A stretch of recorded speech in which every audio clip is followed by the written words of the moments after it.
어떤 목사님이 교회에서 설교하다가 사람들한테 말을 했습니다.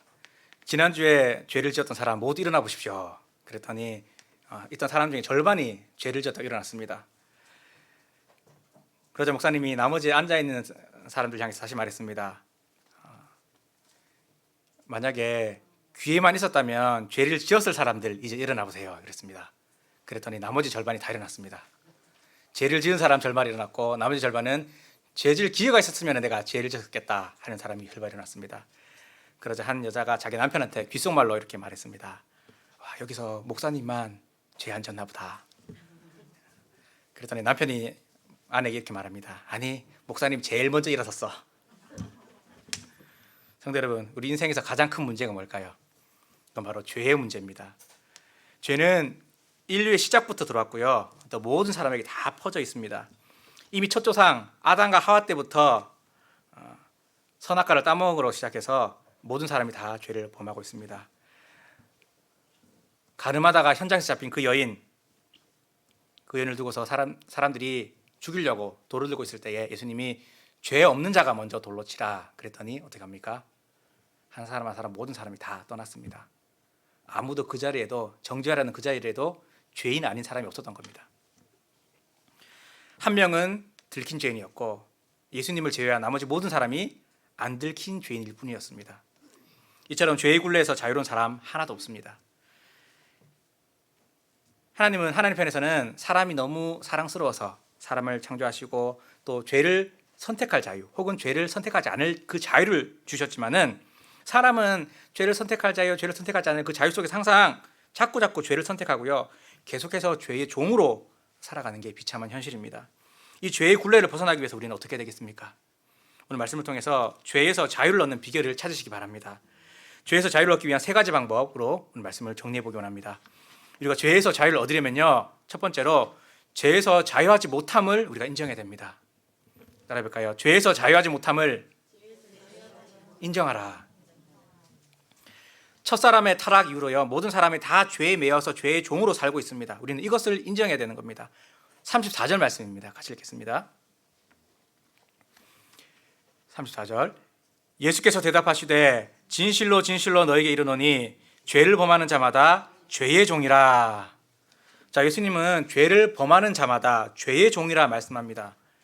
그런데 예수님이 지금 뭐라고 말씀할 때에 뭐부터 말씀합니까? 죄의 종이다 할 때에 먼저 뭐라고 합니까? 진실로 진실로 너에게 이르노니. 이거 요한복음에서 특별히 강조되는 어법인데 정말로 제대로 알아야 된다는 의미로 볼 수도 있겠습니다. 그러니까 진짜 알아야 될 건 뭡니까? 죄를 범하는 자마다 죄의 종이다 이렇게 말합니다. 누구도 죄에서 자유로운 사람 없습니다. 성경에 나온 위인들도 보면요, 하나같이 다 죄를 계속 범함으로 죄의 종으로 살아갔던 죄인들의 이야기입니다. 믿음의 조상 아브라함도요 보면 죄가 있었습니다.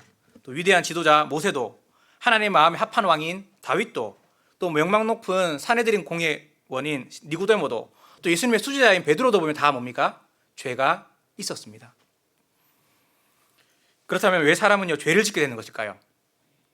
하나님 주신 선택의 자유, 의지의 자유, 행함의 자유, 이 자유 속에서 왜 하필이면 유독 죄를 계속 범하게 되는 걸까요? 그건 바로 마귀 사탄이 죄를 선택하도록 계속 우리를 미혹하기 때문에 그렇습니다. 물론 결국 죄를 선택하는 것은 사람이기 때문에 죄의 책임은 궁극적으로 사람에게 있습니다. 그렇지만 죄를 부추기는 존재가 우리에게 있고 그것을 우리는 무시할 수 없습니다. 44절 말씀인데요, 같이 읽겠습니다. 너희는 너희 아비 마귀에서 났으니 너희 아비의 욕심대로 너희도 행하고자 하느니라.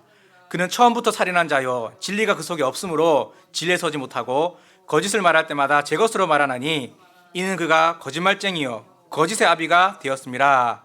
이 마귀가 사람을 죄에 빠지도록 만드는 겁니다.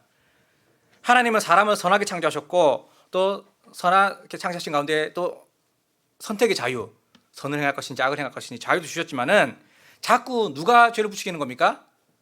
마귀 사탄 악한 영이 악을 선택하도록, 죄를 선택하도록 사람을 유혹하는 겁니다.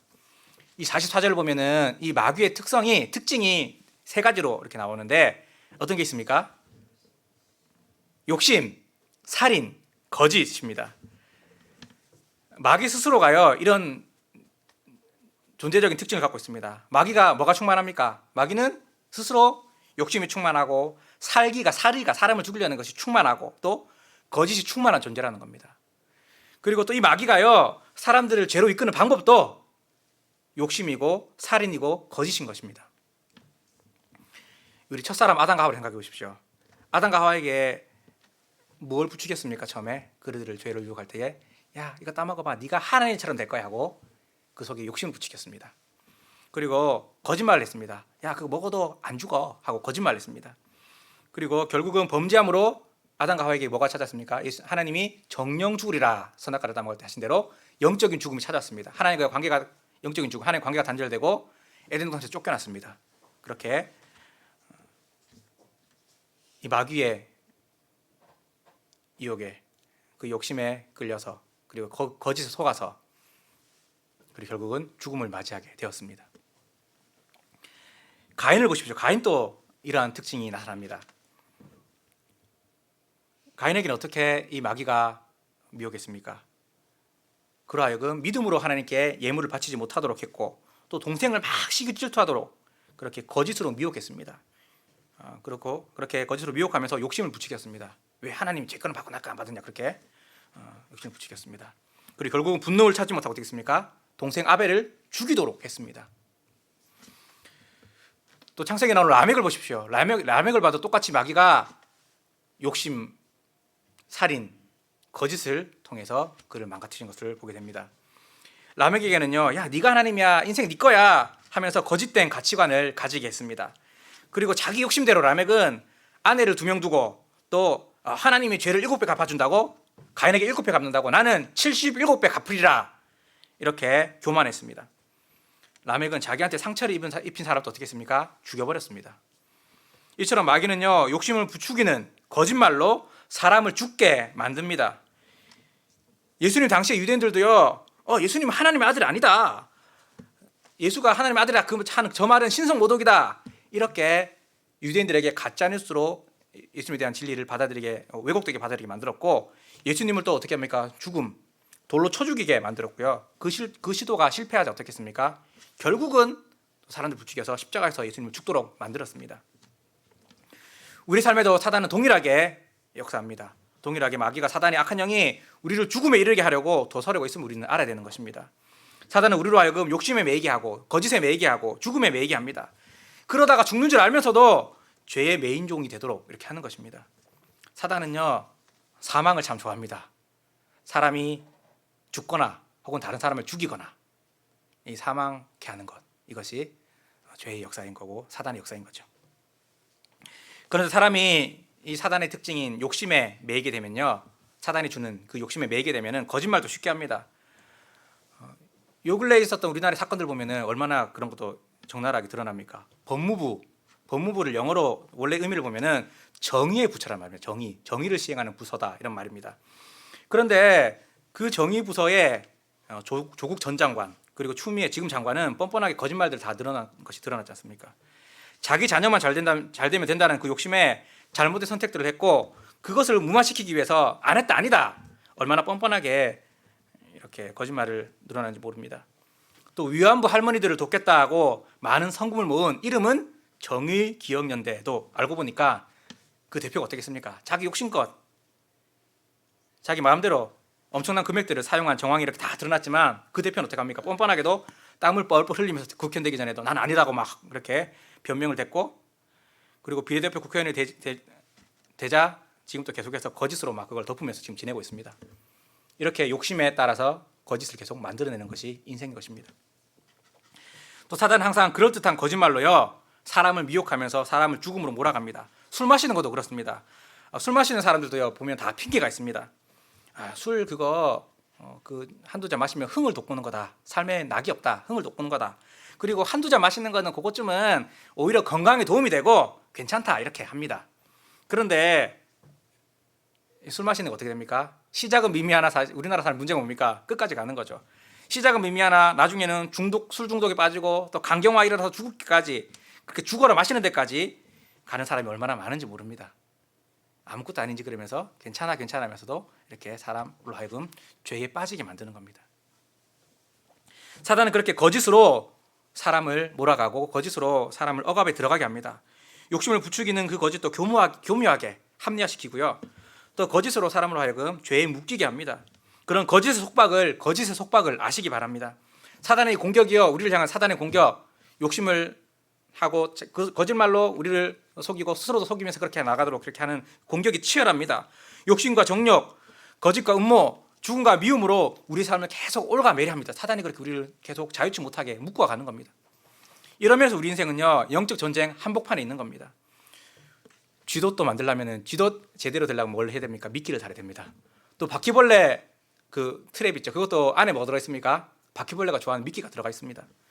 그런 것처럼 올매는요, 걸려 넘어지게 하는 것, 걸려 잡는 것에는 다 미끼가 있습니다. 마귀는 계속해서 죄의 미끼를 우리로 하여금 잘 포장해서 우리에게 던집니다. 내 지혜로는 그것에 미혹될 수밖에 없습니다. 또 내 감정으로는 그것에 동요되기 쉽습니다. 또 내 힘으로는요, 그것에 넘어지기 쉽습니다. 그런 죄가요, 항상 우리 가까운데 사단의 둠으로 있다는 겁니다. 그래서 이 사실을 인정하시기 바랍니다. 마귀가 우리에게 부추기는 죄는요, 거짓으로 우리에게 죄에 대해서 말하기 때문에 그 죄가 한없이 작아 보이고 때로는 큰 문제 없어 보이고 괜찮아 보이지만 결국은 내 영혼을 죽이게 되는 것입니다. 그런 죄의 문제를 정확하고 심각하게 볼 수 있기를 바랍니다. 그리하여 죄의 종노릇에서 벗어나는 자유를 찾아가시기를 주님으로 축원합니다. 자, 우리가 또 죄에서 자유를 얻으려면요, 둘째로 진리 대신 예수님께 맡겨야 합니다. 따라해볼까요? 진리 대신 예수님께 맡기십시오. 네. 진리의 자유를 이끄시는 그 예수님께 우리는 다 맡게 되는 겁니다. 예수님께 맡게 되는 이유는요, 예수님만이 진리 자체이시고 또 예수님만이 우리를 진리로 이끄시는 분이기 때문에 그렇습니다. 예수님은 말씀이 육신 되시는 분이기 때문에 말씀이 육신으로 되시는 분이기 때문에 진리를 우리에게 정확하게 알려줄 수 있는 분입니다. 말씀 자체이시기 때문에. 그리고 또 예수님은 진리에 100% 순종한, 아버지 뜻에 100% 순종하신 분이기 때문에 우리도 그 진리에 순종할 수 있도록 도와줄 수 있는 분인 겁니다. 따라서 우리는 그 예수님께 나가야 되는 겁니다. 다른 사람이 못 도와줍니다. 예수님이 확실하게 진리를 알려주시고 진리로 살아갈 수 있도록 도와줄 수 있다는 겁니다. 그리고 우리가 왜 죄에서 자유를 얻기 위해서 예수님께 나가야 되는지 35절, 36절 말씀에 기록되어 있는데요. 같이 한번 읽어보겠습니다. 35절, 36절. 종은 영원히 집에 거하지 못하되 아들은 영원히 거하나니 그러므로 아들이 너희를 자유롭게 하면 너희가 참으로 자유로우리라. 자, 아들이 너희를 자유롭게 하면, 하나님의 아들이신 예수님이 우리를 자유롭게 하면 우리가 정말 자유롭게 된다, 이렇게 말씀합니다. 예수님은 우리를 자유롭게 할 수 있는 자격과 능력을 갖춘 유일한 분입니다. 그래서 예수님이 우리를 자유롭게 하시면 우리는 참으로 자유로워질 수 있습니다. 죄에서 자유할 수 있는 것입니다. 우리가 살아가는 동안에 참 만남이 중요하다 말합니다. 좋은 부모를 만나고 좋은 선생님을 만나고 또 좋은 선배를 만나고 좋은 멘토를 만나는 것 정말 중요합니다. 이게 참 복이라 그러죠. 그러나 그 누구보다요, 예수님을 만나는 것이 가장 중요합니다. 왜냐하면 예수님이 우리를 진리로 이끄시고 자유함으로 이끄시기 때문에 그렇습니다. 또 반대로 예수님 반대편에서 우리 인간의 힘, 사람의 힘으로는 감당이 안 되는 죄로 계속 미혹하고 이끌어가는 사단의 마귀가 악한 영이 도사를 있기 때문에 우리가 누가 필요한 겁니까?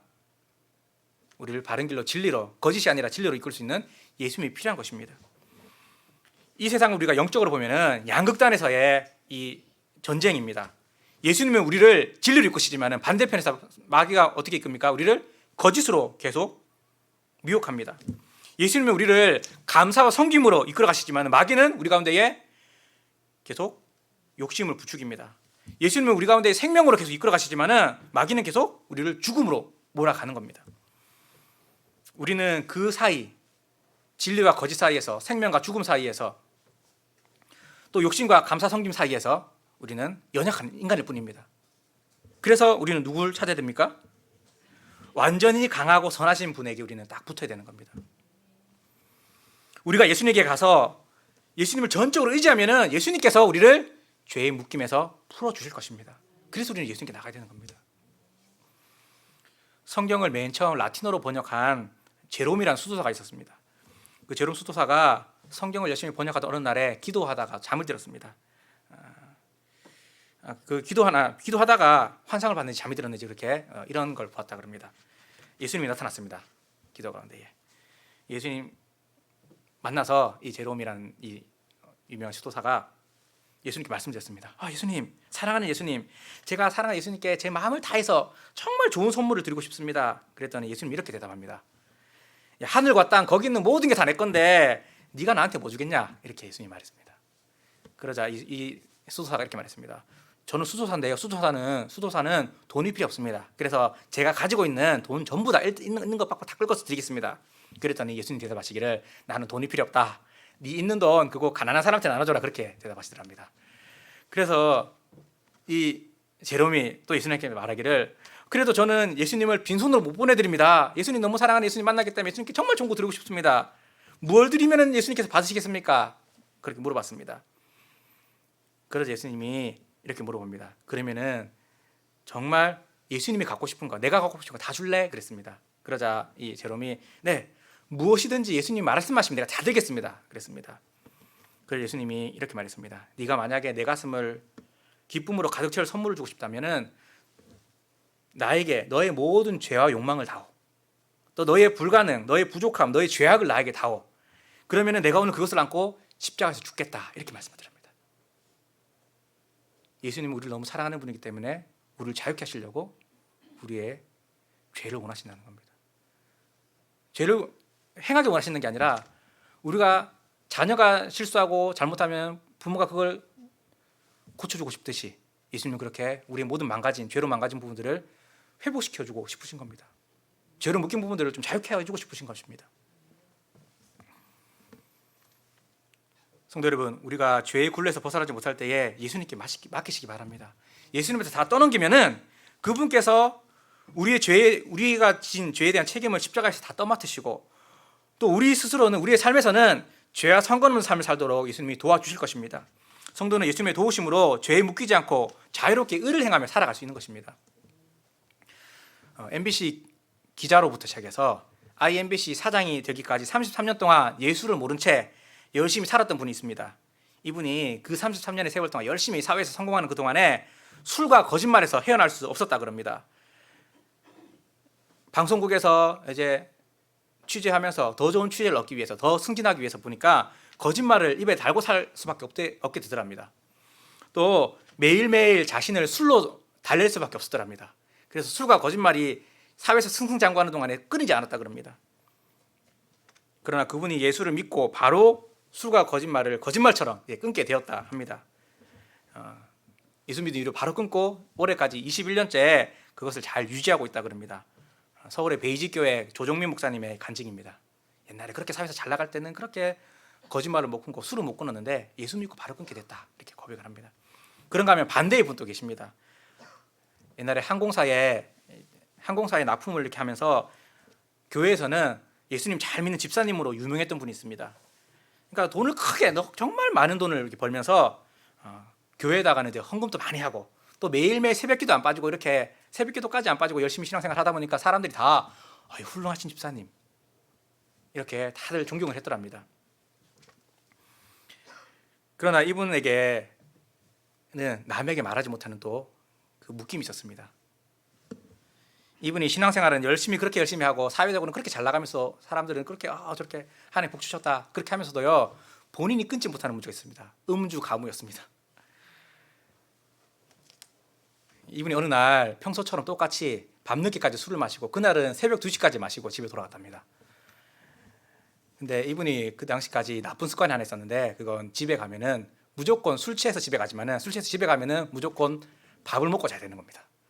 그날도 이제 평소와 똑같이 아내 깨워서 아내한테 밥 차려 그랬고 밥 먹고 이제 자는 게 평소 습관이었는데 술 취해서 가갖고 밤늦게 언제 가든지 그런데 그날따라 이상하게 아내를 깨우고 싶지 않더랍니다. 방에 들어가니까 자신의 부인이 이렇게 엎드려 잠을 자고 있었습니다.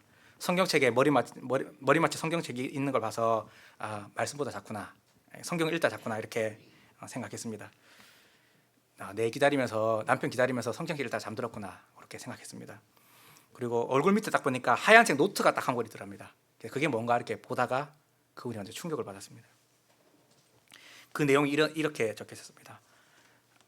이분의 아내가 쓴 노트입니다. 나는 오늘도 버스를 타고 수유리 건너로 갔다. 시골길을 하염없이 걸으면서 오늘도 어김없이 죽음을 생각했다. 약을 먹고 죽을까 아니면 손목을 그어서 죽을까. 그러나 그것은 내가 취할 길이 아님을 다시 한번 확인하고 돌아왔다. 나를 살리기 위해서 십자가에서 돌아가신 주님께서 주님 뜻을 위해 내게 주신 남편이므로 나는 사랑해야만 한다. 나는 할 수 없지만 주님께서 사랑하라 명하심으로 나는 사랑해야만 한다. 주님 도와주세요. 나의 약함을 주님께서 잘 아시잖아요. 노트가 이렇게 적혀있더랍니다. 군데군데 또 눈물 자국 있고. 이 노트를 본 남편이 이제 잠을 이룰 수가 없었습니다. 심장이 멎는 것 같았고 귀에는 커다란 북소리가 막 울렸다 그럽니다. 이제 그 노트를 조용히 내려놓고 자기 서재로 가서 소리도 못 내고 이렇게 한참을 이렇게 울었습니다. 자기 아내는 자기 때문에 죽으려고 그러는데 그것도 모른 채 자기는 활락가에서 막 쾌락만을 탐닉하면서 지냈던 한심한 남편이었구나. 그게 막 생각나고, 그래서 그런 부인이, 자기 같은 남편 둔 한심한 남편 둔 부인이 불쌍해서 울고, 그렇게 한참 울다가 이제는 자기 같은 아들 둔 그런 아들도 아들 잘났다가 아들 자랑스럽게 생각한 엄마가 불쌍해서 또 막 울고, 그러다 보니까 자기 스스로가 불쌍해서 또 울고, 그렇게 계속 울었답니다. 그리고 그 낮고 낮아진 마음에 절망하면서 이제는 주님의 이름을 부르게 되었답니다. 그 순간 뒤에서 누군가가 이렇게 포근하게 앉더랍니다. 자기 아내인가 싶어서 눈을 떠서 봤더니 아무도 없습니다. 또 눈을 감았더니 또 누가 안아줍니다. 눈을 떴더니 또 없고, 또 감았더니 더 이렇게 포근하게 안아주고, 3번 반복되었습니다. 그리고 또 눈을 감았더니 마음 깊은 곳에서 세미한 음성이 들렸습니다. 사랑하는 제철아, 나는 너를 한 번도 버린 적이 없다. 네가 나를 버리던 순간에도 나는 줄곧 너와 함께 있었단다. 앞으로도 영원토록 너와 함께 있을 것이다. 나는 너를 사랑하기 때문이다.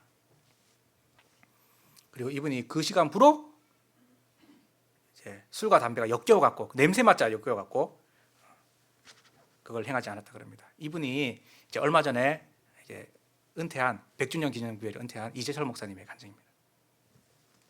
성도 여러분, 우리도 죄에서 자유라면요, 예수님을 찾아야 됩니다. 절망 가운데 찾든 아니면 어떤 상황에서든 예수님을 찾아야 됩니다. 죄를 이기는 비결은 우리의 주인이 누군가, 예수님이라는 것, 이걸 확실하게 믿고 선포해야 되는 것입니다. 우리 중에서 예수님이 내 주인입니다, 또 예수님이 내 주인 되어주세요 라고 우리가 신뢰하고 예수님을 의지하면요, 예수님께서 우리에게 자유를 주시는 겁니다. 예수님 우리를 노예 신분에서, 죄의 노예 신분에서 자유케 하시고 죄의 권능을 깨뜨려 주시는 것입니다. 또 우리가 죄의 편에 있을 때도 예수님을 우리는 붙들어야 됩니다. 죄가 우리를 사로잡고 우리를 지배하고 우리를 다스리고 우리 행동을 막 지시하려 할 때에도 우리는 내 영혼의 주인이 누군지를 알고 그래서 붙들 때에 이길 수 있습니다. 죄야, 너는 더 이상 내 주인이 아니다. 내 주인은 예수님이다. 우리는 그렇게 죄에 대해서 선포해야 되는 것입니다. 또 나는 죄의 종이 아니고 예수님의 종이다. 그렇게 할 때에 예수님께서 우리를 자유를 주실 것입니다. 따라서 죄의 문제가 엄습할 때에 진리되어 주시고 진리를 이끄시는 예수님을 찾으시기 바랍니다. 그래서 예수님이 주시는 자유를 누리시기를 축원합니다. 우리가 죄에서 자유를 얻으려면 마지막으로 진리의 말씀에 거해야 합니다. 그럴까요? 진리의 말씀에 거해야 합니다. 우리가 예수님 주시는 말씀에 거할수록요, 말씀 안에 살수록 우리가 더욱더 자유하게 되는 겁니다. 31절부터 32절 말씀인데 같이 읽겠습니다. 그러므로 예수께서 자기를 믿은 유대인들에게 이르시되 너희가 내 말에 거하면 참으로 내 제자가 되고 진리를 알지니 진리가 너희를 자유롭게 하리라. 자, 진리를 알기 위해서 어떻게 됩니까? 진리를 알려면은 성경을 읽으면 되죠. 근데 성경을 한 번 두 번 그냥 읽는 게 아니라 어떻게 하라 하십니까, 예수님이? 내 말에 어떻게 하라 그럽니까? 거하면 진리를 알고 자유롭게 한답니다. 거해라 말씀합니다. 거하다는 것은 고수하다, 머물러 있다, 산다라는 것입니다. 지속적으로 말씀을 읽고 생각하고 연구하고 음미하고 되새겨보고 그렇게 말씀과 함께 사는 걸 말합니다. 또 거한다는 표현은요, 요한복음에서 중요한 영적인 의미를 가지고 있습니다. 요한복음 15장에 보면 포도나무 비유에서 어떻게 합니까? 예수님이 나는 포도나무에 너희는 가지니 거하라 말씀합니다. 예수님께 계속 적붙여서 예수님께 계속 붙어있으라는 겁니다. 포도 가지가 포도나무에 착 붙어야지 살아가고 또 열매를 맺듯이 우리가 예수님께 착 붙어서, 예수님 말씀에 착 붙어서 그 말씀을 계속 읽고 묵상하고 순종하게 쓰고 그렇게 말씀 가운데 살아갈 때에 우리가 생명을 얻고 우리가 자유를 누리게 된다는 것입니다. 그래서 우리는 말씀에 거해야 되는 겁니다. 또 이것은 예수님 믿는 자들에게 신앙의 목표를 알려주는 것이기도 합니다. 예수를 믿은 유대인들에게 지금 말하고 있죠. 이거 예수님 지금 대충 예수님 하나님 아들 맞는가 보다 이렇게 좀 믿어볼까 하는 그런 지금 상태에 있는 유대인들입니다. 근데 그 유대인들에게 예수님 뭐랍니까? 그냥 지금 내 몇 마디 말로 믿어볼 거가 아니라 확실하게 내 말씀 가운데 거해야 된다 말합니다. 내 말씀 붙들고 내 말씀 안에서 계속 묵상하고 거기 순종하게 쓰려고 그렇게 살아야 된다 말합니다. 그럴 때에 어떻게 합니까? 진리를 알고 진리가 너희를 자유케 하리라 말합니다. 우리가 우리의 지식으로 뭔가 좀 세상에서도 뭐 아는 만큼 뭐 돈을 벌 수 있고 아는 만큼 잘 나갈 수 있다고 얘기하지만은 그런 세상 지식을 말하는 게 아닙니다. 예수님 말씀을 알 때에 예수님 우리를 더 죄에서 자유하게 또 하나님의 의를 행할 수 있도록 일하시는 것입니다. 그래서 우리의 목표는 예수 믿었으면 예수 믿는 걸로 끝나는 게 아닙니다. 예수 믿었으면 말씀에 거하면서 제자가 되어야 되는, 예수님 따라가는 제자가 되어야 됩니다. 보시오, 내 말에 거하면 너희가 참으로 내 제자가 되고, 그리고 제자가 되면서 예수님 말씀을 따라갈 때에 이게 진리구나, 말씀대로 순종했더니 이런 복을 주시는구나, 말씀 진짜구나, 우리가 체험하면서 진리를 알아가고 자유롭게 하나님의 말씀을 순종하면서 살아갈 수 있게 되는 겁니다. 그렇게 죄에 대해서 우리는 자유를 얻을 수 있게 되는 겁니다. 죄에 대한 완전한 자유는요, 소극적으로는 죄에 묶이지 않는 자유고요, 적극적으로는 의를 행하는 자유, 그것까지 나아갈 수 있는 비결은 바로 말씀에 계속 거하는 것입니다. 그래서 우리는 말씀 계속 우리 성경 말씀 보면서 또 설교 말씀 들으면서 말씀을 거울 삼아서 내 문제가 어떤가, 거울 삼아 보면 이게 어떤 게 문제있나 볼 수 있죠. 그것처럼 말씀을 거울 삼아서 내 죄를 확인하고 계속 회개해야 됩니다. 또 말씀을 창으로 삼아서, 창을 통해서 밖을 보듯이 말씀을 창 삼아서 우리의 비전을 설정하고 하나님 기쁘시 하는 뜻을, 내 인생을 향한 소명이 이거구나, 내 뜻은 이것을 향해 나가야 되겠구나, 내 삶은 이것으로 하나님께 영광 돌려야 되겠구나, 그렇게 우리는 하나님의 의를 향해서 나가야 되는 것입니다. 말씀을 거울 삼아 우리는 죄를 발견하고 또 말씀을 창 삼아서 우리의 인생의 미래를 우리는 만들어 가야 되는 것입니다. 그럴 때의 제자의 삶, 그리고 참 자유를 누리는 삶이 우리에게 되는 것입니다. 또 우리가 지금 우리나라에 살면서 얼마나 많은 자유가 헌법에 보장되어 있고 그 자유를 누리고 사는지 모릅니다. 우리가 이만큼 이런 자유를 누리며 사는 것도요, 말씀에 이렇게 거하는 신앙의 선배들의 그렇게 말씀에 거하기 애썼던 것들이 쌓이고 쌓여서 지금 우리가 이렇게 누리게 되는 것입니다. 우리가 보세요, 신체의 자유가 헌법에 보장되어 있습니다. 헌법에 보장된 대로 우리가 법이 아니고서는 함부로 체포하거나 구속당하거나 신문당하거나 강제노역 당하지 않는 게 법으로 보장되어 있습니다. 또 우리는 주거의 자유가 보장되어 있습니다. 어디든지 우리가 살 수 있고 또 아무나 우리가 주거하는 그 집에 침범해서는 안 됩니다. 그게 보장되어 있습니다. 또 헌법에는 직업의 선택의 자유가 있습니다. 내가 어떤 직업을 선택하든지 개인이 하면 됩니다. 물론 뭐 의사든지 판검사든지 이런 전문직은 또 이제 거기에 대한 자격을 또 얻어야 되겠지만은 어쨌든 열심히 공부해서 자격을 얻으면은 내가 선택을 어떤 직업이든 할 수 있습니다. 이런 직업의 자유가 보장되어 있습니다. 또 우리나라 헌법에 종교의 자유가 보장되어 있습니다. 사회에 완전히 폐악을 끼치는 그런 이단 사이비 희한한 그런 나쁜 그런 범죄 종교 집단이 아닌 이상 자유롭게 어떤 종교든지 허용되어 있습니다. 그러니까 정상적인 신앙생활을 억압해서는 안 돼요. 정교 분리의 원칙은 제일 처음 중요한 게 뭐냐면 정치는 종교에 간섭하지 마라, 그거거든요. 이게 신앙의 선배들이 제일 처음 쟁취했던 것이고 이게 발전이 돼서 헌법까지 온 거거든요. 이렇게 신앙의 자유가 보장되어 있는 것, 이게 바로 신앙의 선배들이 싸워와서 그런 것입니다. 우리 대한민국의 헌법은요, 자유민주주의 그리고 민주공화정을 선택하고 있는데 그것은 진리 안에 거하려는 그 치열한 싸움 끝에 우리한테 온 겁니다.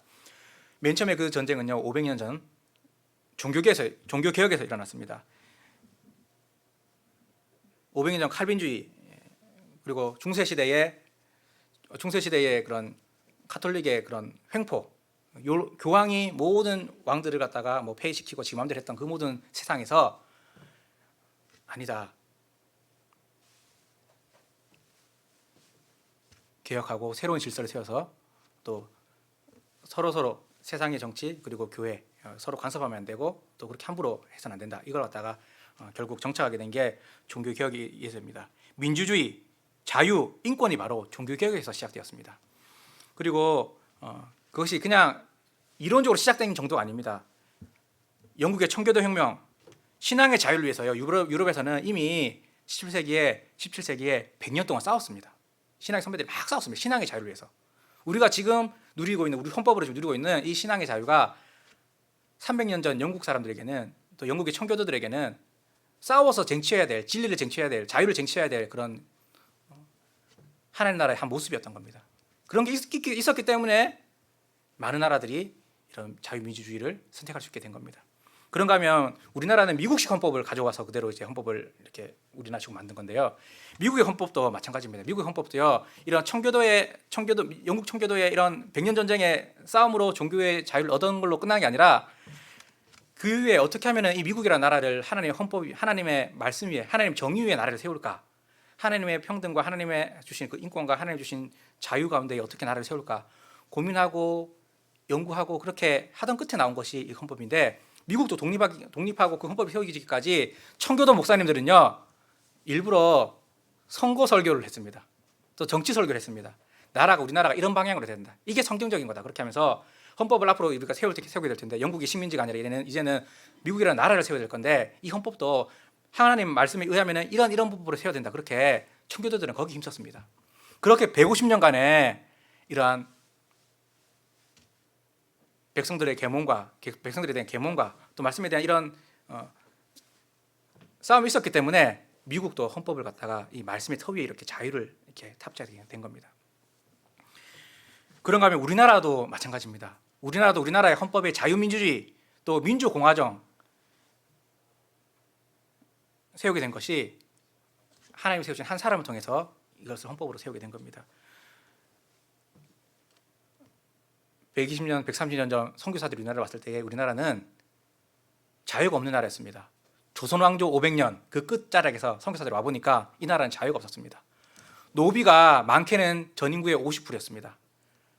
왕정국가, 왕을 위한 왕을 국가 나라, 또 극소수의 양반을 위한 나라, 나머지 국민의 절반 가까이가 때로는 절반보다 많기도 하고 적기도 하고 그렇게 절반이 노비였습니다. 종이었습니다.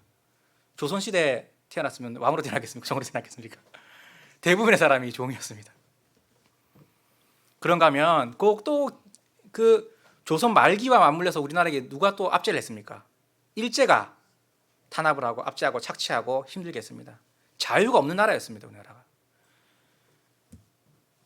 그런데 그 가운데에 결국은 일제를 몰아내고 독립하게 되고 또 나라를 헌법으로 세우게 된 것까지 하나님이 한 사람을 통해서 그것을 또 이뤄가셨습니다. 여러 기독교인을 사모하셨지만 특별히 한 사람을 통해서 법을 세우셨습니다. 이승만 대통령을 준비하신 겁니다.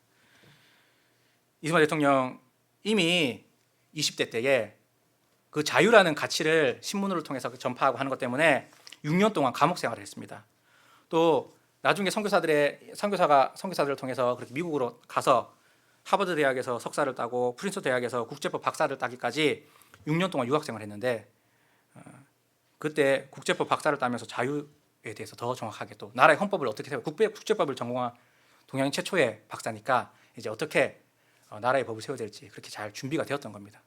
그런 학문적인 준비뿐 아니라 수십 년의 또 세월 동안 독립운동하고 또 임시정부의 1회 의장이었거든요. 그렇게 독립운동을 하면서 나라를 위해서 어떻게 세울까 준비하는 가운데에 이렇게 자유대한민국의 헌법을 세우게 된 겁니다. 그러니까 이승만 대통령도 그 사람의 인생을 보면요, 120년 전에 선교사들을 통해서 자유가 이것이다라고 배우게 하셨습니다. 하나님이 젊은 시절에. 그런가 하면은 이제 작년 때에는 하나님이 국제법 박사를 따게 함으로써 그렇게 정말 제대로 된 법으로서의 헌법으로서의 질서를 나라에 세울 수 있도록 그렇게 준비시키셨고요. 그리고 수많은 독립운동을 통해서 또 여러 가지 조직과 또 해외에서 하는 활동들을 통해서 나라의 기틀을 마련하도록 하나님께서 이렇게 일하셨던 겁니다. 우리는 그렇게 빚진 자예요. 자유의 빚진 자. 사실 정치 제도라는 자유도요, 이렇게 영국의 청교도 혁명, 미국의 그런 청교도들의 그런 이제 애씀들, 그리고 거기 이어서 이승만 대통령을 통해서 대한민국 헌법을 제정하게 하신 것, 이 모든 것이 그렇게 자유를 우리가 누리고 있는 것도 다 기본이 성경에서 비롯되었고 자유를 주신 하나님께서 그렇게 헌법을 통해 비롯되었고 그게 오늘날까지 지금 우리가 누리고 있게 된 겁니다. 그래서 우리는 이 하나님 통치를 기억하고 하나님 통치대로 이제는 우리의 삶을 세워나가야 되는 것입니다. 지금 이제 이런 헌법이 자유하는 헌법이 세워졌다, 이게 끝이 아닙니다. 이 헌법 속에서, 이 자유 속에서 우리는 직업도 다양하게 선택할 수 있지만 그 다양한 직업 속에서 우리는 이제 뭐 해야 되는 겁니까? 이 가운데 하나님의 통치를 우리는 바라봐야 됩니다. 하나님의 정의가 무엇인가? 하나님의 진리가 무엇인가? 하나님께서 내 삶 가운데에 무엇으로 세우기 원하시는가? 우리는 그걸 봐야 되는 겁니다. 우리가 정치의 분야에 뛰어들든 사업 분야에 뛰어들든 교육 분야에 뛰어들든 또 가정주부로 살든 내가 어떤 분야에서 있든지 그곳에서 하나님의 정의를 세워야 되는 것입니다. 하나님의 사랑을 거기서 세우는 것이고 하나님의 평등이 이런 부분에서 이루어지고 우리는 그렇게 하나님의 통치를 우리는 만들어 가야 되는 것입니다. 그게 진리 가운데에 진리에 거하고 우리 말씀을 진리 가운데 세우는 것입니다. 정말 있는 곳에서 하나님의 정의와 공평, 하나님의 사랑과 나눔을 실현하는 것 이게 말씀 가운데 거하는 삶인 것입니다. 그래서 중요한 건요, 우리가 정치하면 교회하고 정치 분리 아닌가? 아닙니다. 또 어저께 또 한 정당에서 하나님 뭐 통치 이런 얘기했던 또 사람이 그 정당에서 제명당했죠. 이걸 보면서 또 보니까 나는 기독교인인데 교회는 정치하는 거 아니야. 뭐 그렇게 얘기하더라고요. 근데 그거 아닙니다. 교회가 직접 정치하는 게 아니라 교인들이 정치인들 가운데서도 하나님의 뜻이 이루어지도록 우리는 해야 되는 겁니다. 투표를 하고 또 때로는 민원을 넣고 이렇게 하면서 하나님의 뜻이 이루어지도록, 그 가운데 정의가 세워지도록, 공평이 세워지도록 우리는 그렇게 해야 되는 겁니다. 그러니까 무조건 한 특정 정당이 무조건 옳다 이렇게 믿으면 되는 게 아니고요. 또 그 사람은 기독교인이니까 무조건 정치를 잘하겠지 그렇게 믿는 게 아닙니다. 어떤 정당이든 또 그 사람이 교회 다니든 교회 다니지 않든 중요한 건 뭡니까? 그것 때문에 지지하고 반대하는 게 아니라 그 사람이 어떤 정당이든 또 어떤 신앙인이든 아니든 그 사람을 통해서, 그 정치인을 통해서 하나님의 뜻이 이루어지는 거 아닌가, 그걸 보면서 하나님의 뜻이 이루어지는 방향으로 지지해야 되고, 하나님의 뜻이 이루어지지 않고 엉뚱하게 간다 그러면 우리는 그걸 반대하고 그건 아니다 하고 목소리를 내야 되는 겁니다. 그렇게 중요한 건요, 하나님의 뜻인 겁니다. 하나님의 통치.